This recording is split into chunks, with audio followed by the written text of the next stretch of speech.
नमस्कार दोस्तों, ब्रिटिश भारत की बात कर रहे हैं। ब्रिटिश भारत MCQ 2023 में आपका स्वागत है। प्रश्न है, इस्तेमरारी बंदोबस्त किसने लागू किया? इस्तेमरारी बंदोबस्त लागू किया था। पहले आप ये जान लें कि इस्तेमरारी बंदोबस्त को हम स्थायी बंदोबस्त के नाम से भी जानते हैं। इसकी शुरुआत 1793 में लॉर्ड कॉर्नवालिस के द्वारा की गई थी। और आपको ये भी पता होना चाहिए कि स्थायी बंदोबस्त व्यवस्था ब्रिटिश भारत के कितने % क्षेत्र में लागू की गई थी। तो इस्तेमरारी बंदोबस्त व्यवस्था या स्थायी बंदोबस्त व्यवस्था ब्रिटिश भारत के 19% क्षेत्र में लागू की गई थी। तो इन तीनों को आपको याद रखना है। 1793 में स्थायी बंदोबस्त की शुरुआत होती है, लॉर्ड कॉर्नवालिस के द्वारा की जाती है इस्तेमरारी या स्थायी बंदोबस्त की शुरुआत, और ये ब्रिटिश भारत के 19% क्षेत्र में लागू की गई थी। आपको ये ध्यान में रखना है।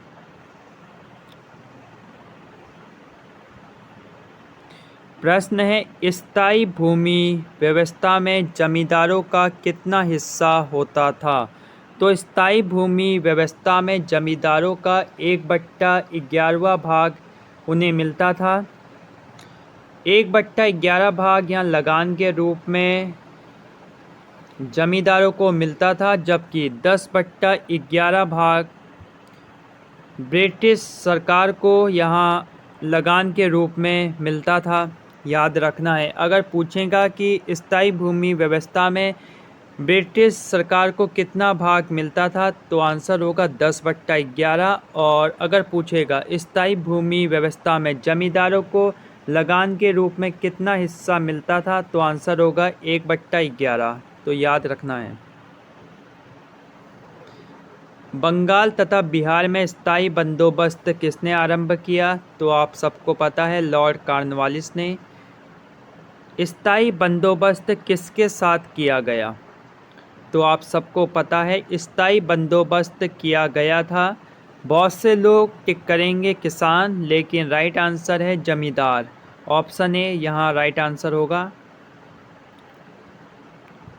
लॉर्ड कॉर्नवालिस के निम्न सलाहकारों में से किसने स्थायी बंदोबस्त के प्रस्ताव का विरोध किया? ये भी बहुत अच्छा प्रश्न है। राइट आंसर है ऑप्शन ए, जेम्स ग्रांट।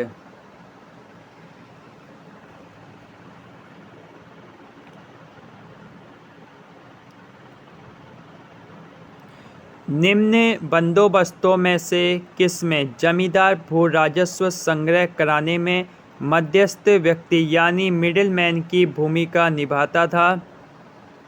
तो यहाँ जमींदारों की बात की गई है स्थायी बंदोबस्त में, इसलिए हमारा राइट आंसर होगा ऑप्शन सी, स्थायी बंदोबस्त। वीडियो को लाइक कर सकते हैं अगर मन हो तो।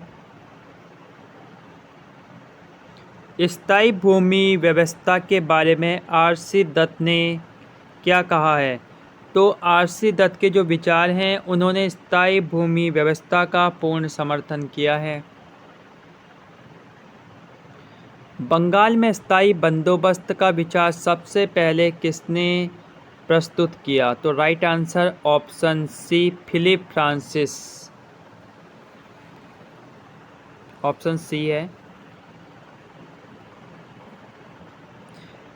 स्थायी भूमि व्यवस्था किन क्षेत्रों में लागू की गई थी? बहुत ही अच्छा प्रश्न है।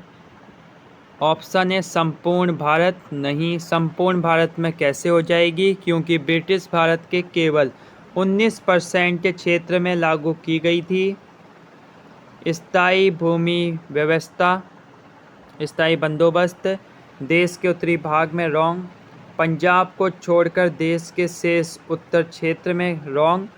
राइट है बंगाल सूबा और बनारस जमींदारी में, ऑप्शन के अनुसार। 1793 में लॉर्ड कॉर्नवालिस द्वारा स्थायी भूमि व्यवस्था बंगाल, बिहार, उड़ीसा तथा उत्तर प्रदेश के बनारस प्रखंड एवं उत्तरी कर्नाटक में लागू की गई थी। ये आपको याद रखना है। स्थायी बंदोबस्त को लागू किया था लॉर्ड कॉर्नवालिस ने। स्थायी बंदोबस्त इस प्रकार है। तो स्थायी बंदोबस्त क्या है आप बता सकते हैं? आपको क्या लगता है ऑप्शन के अनुसार? तो ये क्या था स्थायी बंदोबस्त? स्थायी बंदोबस्त था ईस्ट इंडिया कंपनी के लिए जमींदारों द्वारा भूमि कर की वसूली। तो ईस्ट इंडिया कंपनी के लिए जमींदार भूमि कर की वसूली करते थे और जिसमें से 10/11 भाग मिलता था ईस्ट इंडिया कंपनी को और 1/11 भाग होता था जमींदारों के पास। बहुत ही प्यारा प्रश्न है, आपको सही क्रम में लगाना है। स्थायी बंदोबस्त, हड़पने की नीति, सायक संधि और बंगाल विभाजन। सबसे पहले क्या आया आपको बताना है। तो सबसे पहले आया है आपका स्थायी बंदोबस्त, ऑप्शन ए राइट है। उसके बाद आपका आया है सायक संधि और उसके बाद आपका आया है हड़पने की नीति और सबसे लास्ट में आया है बंगाल विभाजन। तो राइट आंसर 1, 3, 2, 4। आइए व्याख्या देखते हैं। स्थायी बंदोबस्त व्यवस्था लागू हुई थी 1793 में। उसके बाद सायक संधि आई है वेलजली के समय में। वेलजली बंगाल का गवर्नर जनरल था 1798 से 1805 और इसी समय आई थी सायक संधि। उसके बाद आई है हड़पने की नीति, लॉर्ड डलहौजी के द्वारा हड़पने की नीति लाई गई थी जिसमें सबसे पहले हड़पा गया था 1848 में सतारा। तो याद रखना है, डलहौजी ने हड़पने की नीति के अंतर्गत सबसे पहले किसे हड़पा? तो राइट आंसर है 1848 सतारा। उसके बाद बंगाल विभाजन 1905 में लॉर्ड कर्जन के द्वारा आया था, ये भी आपको याद रखना है, जिसे 1911 में समाप्त कर दिया गया था।